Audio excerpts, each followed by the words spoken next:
Thank you. This is great. My name is Jerry, and my question is for the side opposing the resolution. Earlier, you mentioned that your objective would not be to physically dismantle Walmart, and as you just mentioned, that Walmart should change. Could you clarify exactly how it would change? Do you expect it to voluntarily change itself? Would there some form of regulatory effort? If so, how would that be formulated, enforced? And what might the unintended as well as intended consequences of such regulation be? Yeah. Nelson, you want to take it? Well, I mean, it's already happening, of course. There has been this movement around the country for $15 an hour, and where that does take place, actually, it's good. Walmart and other retailers, and actually Walmart has not objected. They objected when someone would say, we want you to raise your wages, but when it says we want all of retail to raise wages, well, competitively they're in this on an even playing field. So that's just one example of that. Regulation, public policy, health insurance.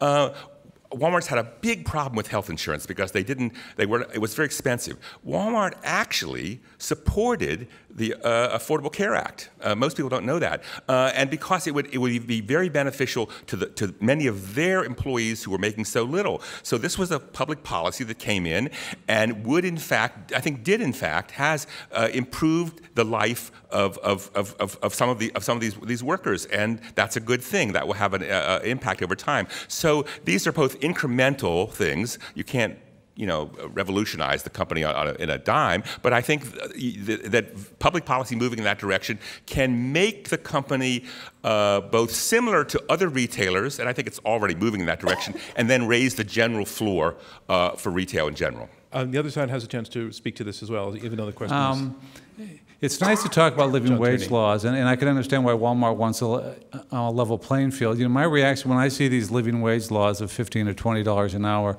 I think they should be renamed the Robot Full Employment Act.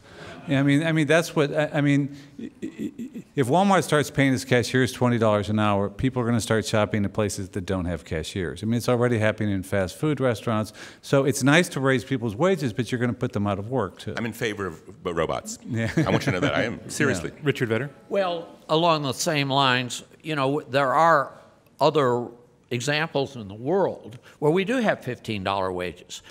At a McDonald's in Paris, workers make $15 an hour. Well, that's nice, but 23.2% of the young people in France are unemployed.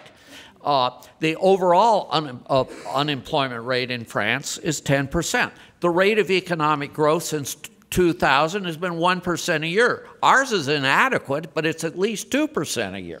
So we're doing at least better, where our per capita income is 37% higher than in France.